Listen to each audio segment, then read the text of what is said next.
श्रावण माह भगवान शिव की आराधना का सबसे पवित्र समय माना जाता है, विशेषकर सोमवार के दिन।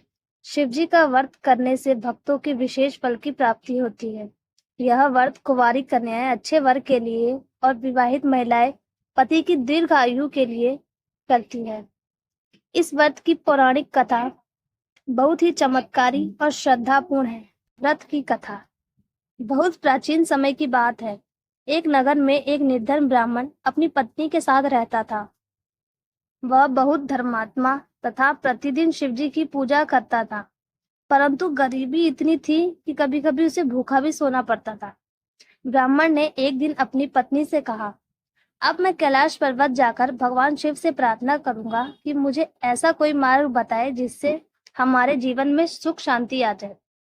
पत्नी ने अनुमति दी और ब्राह्मण कैलाश पर्वत की ओर चल पड़ा। कई कठिनाइयों को पार कर वह शिवजी के ध्यान में बैठ गया। भगवान शिव प्रसन्न हुए और बोले, वत्स, तुम्हारी भक्ति से मैं प्रसन्न हूँ, वर मांगो। ब्राह्मण ने कहा, हे प्रभु, मुझे ऐसा उपाय बताइए जिससे मुझे और मेरे परिवार को धन, अन्न और सुख की प्राप्ति हो।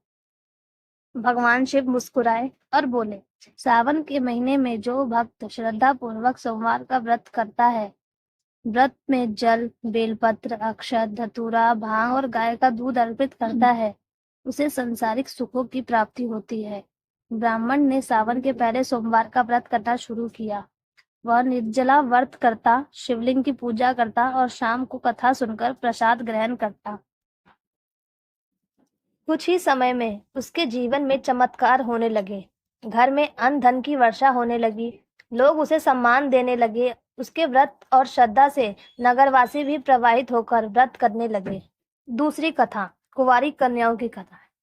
बहुत प्राचीन समय की बात है। एक राज्य में 4 बहनें रहती थी।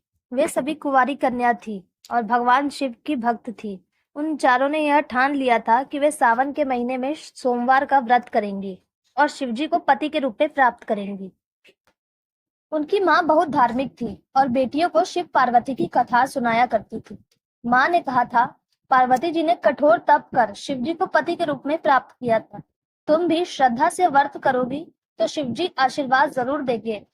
चारों बहनों ने नियम से व्रत करना शुरू किया।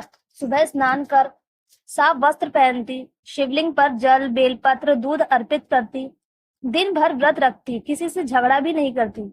शाम को शिवजी की कथा सुनती और आरती करती। भगवान शिवजी ने इन बहनों की परीक्षा लेने की सोची। भगवान शिव इन बहनों की भक्ति से अत्यंत प्रसन्न हुए, लेकिन उन्होंने उनकी परीक्षा लेने का निर्णय किया।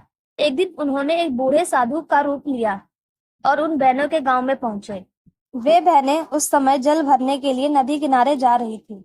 साधु ने पूछा, बिटिया, तुम कौन हो और किसके लिए इतना व्रत तप कर रही हो? बड़ी बहन ने कहा, हम शिवजी को पति के रूप में प्राप्त करना चाहते हैं, इसीलिए सावन सोमवार का व्रत करते हैं। साधु ने कहा, क्या तुम जानती हो कि शिवजी कैसे दिखते हैं? वे भस्म लगाए रहते हैं, गले में नाग रखते हैं और उनके पास धन नहीं, सिंहासन नहीं। छोटी बहन बोली, हमें धन या गहने नहीं चाहिए, हमें तो शिवजी जैसी त्यागी, सच्चा और स्नेही पति चाहिए। साधु मुस्कुराए। अगले ही क्षण उन्होंने अपना रूप बदला और शिवजी के दिव्य रूप में प्रकट हो गए। चारों बहनें आश्चर्य और श्रद्धा से सन्न रह गई। उन्होंने तुरंत शिवजी के चरणों में गिरकर आशीर्वाद मांगा। भगवान शिव ने कहा, तुम्हारी भक्ति सच्ची है। तुम जैसी श्रद्धावान कन्या इस धरती पर उदाहरण है। तुम्हें योग्य और सच्चे पति की प्राप्ति होगी। पहली बहन को ऐसा पति मिला जो शिवजी की तरह संयमी और ज्ञानी था। दूसरी को पति मिला जो तपस्वी और धर्मनिष्ठा था। तीसरी को वीर और सच्चा जीवन साथी मिला। चौथी को राजा मिला जिसने जीवन भर उसे रानी की तरह सम्मान दिया। चारों बहनों का जीवन सुखमय रहा। सच्ची श्रद्धा और नियम से किए गए व्रत कभी व्यर्थ नहीं जाते। भगवान शिव नियम, भक्ति भाव से प्रसन्न होते हैं, ना कि दिखावे से। व्रत करते समय मन, वचन और कर्म से भी पवित्र रहना जरूरी है। हम मिलेंगे फिर एक नई सत्य कथा, एक नई चेतावनी और एक नई आशा के साथ।